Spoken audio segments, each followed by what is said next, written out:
प्राचीन काल में एक साहूकार था जिसके 7 बेटे और 7 बहुएं थी। इस साहूकार की एक बेटी भी थी जो दीपावली में ससुराल से मायके आई थी। दीपावली पर घर को लीपने के लिए 7 बहुएं मिट्टी लाने जंगल में गई तो ननद भी उनके साथ चली गई। दीपावली से पहले कार्तिक बदी अष्टमी को 7 बहुएं अपनी इकलौती नंद के साथ जंगल में मिट्टी लेने गई। जहां से वे मिट्टी खोद रही थी वहीं पर स्याऊ सह की मांद थी। मिट्टी खोदते समय ननद के हाथ से सेही का बच्चा मर गया।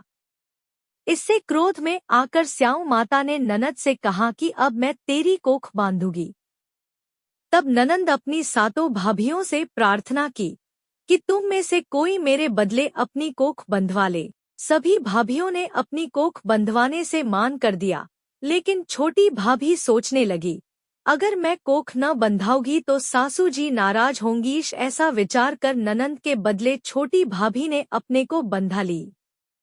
उसके बाद जब उसे जो बच्चा होता वह 7 दिन बाद मर जाता। एक दिन साहूकार की स्त्री ने पंडित जी को बुलाकर पूछा कि क्या बात है, मेरी इस बहू की संतान 7वें दिन क्यों मर जाती है।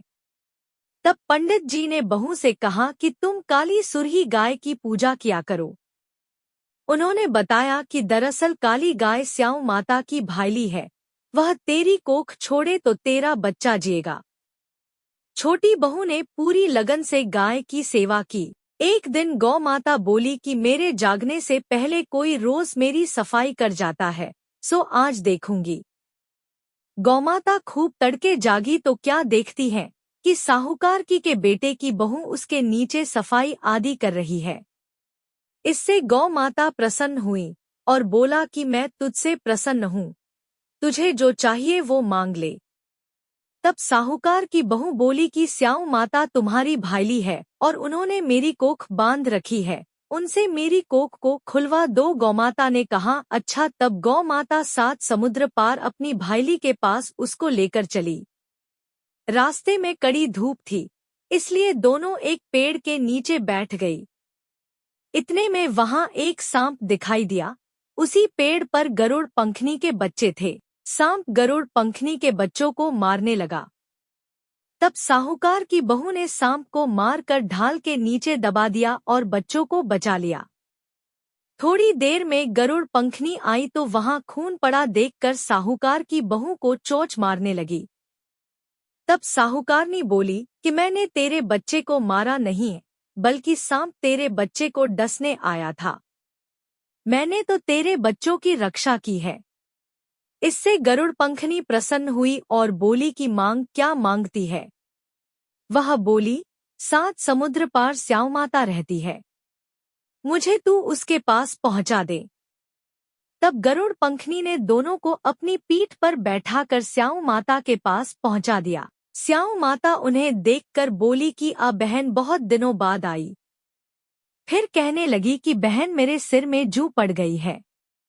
तब सुरही के कहने पर साहूकार की बहू ने सिलाई से उसकी जुएं निकाल दी। इस पर स्याऊ माता प्रसन्न होकर बोली कि तेरे 7 बेटे और 7 बहुएं हो। साहूकारनी बोली कि मेरा तो एक भी बेटा नहीं, 7 कहाँ से होंगे। स्याऊ माता बोली वचन दिया, वचन से फिरूं तो धोबी के कुंड पर कंकरी होऊं। तब साहूकार की बहू बोली, माता बोली कि मेरी कोख तो तुम्हारे पास बंद पड़ी है, जा तेरे घर में तुझे 7 बेटे और 7 बहुएं मिलेंगी। तू जाकर उजमान करना, 7 अहोई बनाकर 7 कड़ाई करना। वह घर लौट कर आई तो देखा 7 बेटे और 7 बहुएं बैठी हैं। वह खुश हो गई। उसने 7 अहोई बनाई, 7 उजमान किए, 7 कड़ाई का। दिवाली के दिन जेठानियां आपस में कहने लगी कि जल्दी जल्दी पूजा कर लो, कहीं छोटी बहू बच्चों को याद करके रोने न लगे। काफी देर तक रोने की आवाज नहीं आई तो जेठानी ने बच्चों को भेजा। बच्चों ने देखा और वापस जाकर कहा कि चाची तो कुछ मान रही है, खूब उजमान हो रहा है। यह सुनते ही जेठानियां दौड़ी दौड़ी उसके घर गई और जाकर पूछने लगी कि तुमने कोख कैसे छुड़ाई। वह बोली तुमने तो कोख बंधाई नहीं। मैंने बंधा ली, अब स्याऊ माता ने कृपा करके मेरी को खोल दी है। स्याऊ माता ने जिस प्रकार उस साहूकार की बहू की कोख खोली, उसी प्रकार हमारी भी खोलियो, सबकी खोलियो।